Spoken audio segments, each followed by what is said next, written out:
بسم اللہ الرحمن الرحیم۔ السلام علیکم ناظرین۔ سلطان آج بھیس بدل کر بازار میں گشت کر رہے تھے۔ انہوں نے بازار میں اپنا چہرہ مکمل طور پر ڈھانپ رکھا تھا اور اپنا حلیہ بھی ایسا بنا رکھا تھا کہ کوئی بھی انہیں پہچان نہیں سکتا تھا کہ یہ اس عظیم سلطنت کے سلطان ہے جو ان کے بیچ موجود ان کے ہر ایک عمل پر نظر رکھے ہوئے ہیں۔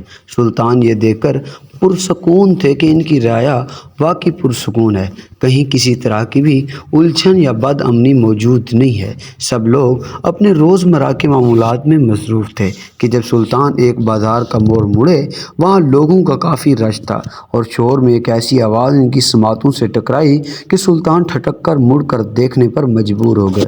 سلطان دراز قد اور مضبوط جسامت کے مالک تھے۔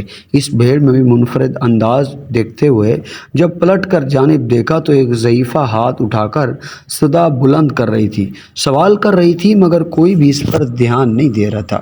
سلطان نے جب لوگوں کو اس کے ساتھ اتنا برا رویہ دیکھا تو خود آگے بڑھے اور اس ضعیفہ کی جانب بڑھ کر کاٹ کر جانے لگے۔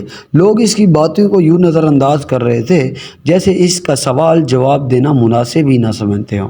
سلطان تک پہنچے لیکن تب تک وہ ٹھوکر کھا کر گرنے والی تھی، مگر سلطان نے اس ضعیفہ کو تھام لیا۔ یوں سہارا ملنے پر اس نے فوراً سلطان کا شکریہ ادا کیا، اس انداز میں نظر اٹھا کر اس نقاب پوش کو دیکھنے لگی، پھر کہنے لگی، بیٹا کوئی میرے سوال کا جواب نہیں دے رہا، تم لوگ میرے سوال پر یوں مجھے دھتکار دیتے ہیں جیسے کوئی نظر ان کھلونا ہوں۔ سلطان نے ضعیفہ کو سہارا دیا، پھر پکڑ کر ایک جانب کو لے کر جانے لگے۔ ایک بڑے پتھر پر اس ضعیفہ کو بٹھا دیا۔ سامنے ہی ایک دکان تھی جہاں پر پانی سے بھرا مٹکا رکھا ہوا تھا۔ سلطان اپنے ہاتھوں سے پانی کا مٹکا ڈال کر لائے اور ضعیفہ کو دینے لگے۔ ضعیفہ کا سانس اکھڑا ہوا تھا، وہ ہانپ رہی تھی، لیکن اس کے باوجود کہنے لگی کہ مجھے پانی نہیں پینا، مجھے بس میرے سوال کا جواب چاہیے، بس بیٹا تم اس نیکی کے بجائے میرے سوال کا جواب دے دو۔ سلطان گھٹنوں کے بل اس عورت کے قدموں میں بیٹھ چکے تھے، پھر کہنے لگے کہ جی فرمائیے، کس سوال کا جواب؟ پھر کہنے لگی سلطان۔ اس عورت کے منہ سے سلطان سن کر محترم ایک پھر ہڑبڑا گئے، کہیں یہ سلطان کو پہچان تو نہیں چکی؟ بھیس بدل کر لوگوں کے بیچ موجود شخص سلطان ہے، لیکن اگلے ہی پل عورت کہنے لگی کہ مجھے سلطان سے ملاقات کرنی ہے، مجھے سلطان کے دربار کا پتہ چاہیے، میری نظر کمزور ہے، مجھے ٹھیک سے کچھ دکھائی نہیں دیتا، نہ جانے کہاں تک سفر طے کرتی ہوں، یہاں تک پہنچی ہوں بس صرف اور صرف اس لیے کہ سلطان سے مل سکوں، لیکن یہاں پر لوگ اس قدر مصروف ہیں، پچھلے 2 روز سے میں یہاں پر لوگوں سے سوال کر رہی ہوں، مجھے سوال کا پتہ چاہیے، لیکن کوئی بھی مجھے بتانے کے لیے رضامند نہیں ہے۔ کوئی دائیں جانب اشارہ کرتا ہے اور کوئی بائیں جانب اشارہ کرتا ہے۔ میں بھول جاتی ہوں کہ کوئی بھی مجھے سلطان کے دربار تک چھوڑنے کے لیے تیار ہی نہیں۔ یہ سنا تھا کہ شدید غصہ آیا اور ان کی رعایا میں ایسے لوگ بھی موجود تھے۔ سلطان ایک بوڑھی عورت کو ضعیفہ کی طرح عمل کر رہے۔ ہر حال میں سلطان نے ضعیفہ کو اٹھایا اور کہنے لگے کہ میں جانتا ہوں سلطان کا دربار کہاں ہے، میں آپ کو خود وہاں پر چھوڑ کر آ جاتا ہوں، آپ کو جو بھی بات کرنی ہے آپ سلطان سے کر لینا۔ اور سلطان کو ڈھیروں دعائیں دینے لگی اور پھر سلطان وہاں پر ایک سواری منگوائی اور اس عورت کو اس سواری پر بٹھایا۔ سواری والے سے کہا کہ اس خاتون کو سلطان کے دربار پر پہنچا دیا جائے۔ وہ عورت جو اپنے حلیے سے ایران کی رہنے والی لگتی تھی، ایک پل چونک کر پھر سلطان سے کہنے لگی، بیٹا کہ تم میرے ساتھ مذاق تو نہیں کر رہے، جیسے یہاں پرانے بات باقی لوگ کر رہے تھے؟ لیکن سلطان کہنے لگے، نہیں، رب کا نیک بندہ ہوں، جانتا ہوں کہ اپنے رب کو منہ دکھانا ہے، میں کسی کے ساتھ بھی منافقت نہیں رکھتا۔ عورت نے سر کو جنبش دی اور اس عورت کو سواری چلی تھی، اور وہیں دوسری جانب سلطان بھی اپنے شاہی گھوڑی پر سوار ہو کر اس سواری سے پہلے دربار پہنچ چکے تھے۔ وہ خفیہ راستے سے جانتے تھے، وہاں پر پہنچ چکے تھے۔ پھر انہوں نے اپنا لباس تبدیل کیا اور دربار میں جا کر برجمان ہو گئے۔ درباری حیران تھے جب انہیں خبر ملی کہ سلطان دربار میں تشریف فرما ہے، تو سبھی بوکھلا اٹھے تھے۔ سب کو آج ہی اطلاع ہو گئی تھی کہ سلطان دربار نہیں لگیں گے، لیکن پھر ان کی اچانک آمد پر سب لوگ تیز تیز قدم اٹھاتے ہوئے بوکھلاتے ہوئے دربار میں پہنچ چکے تھے۔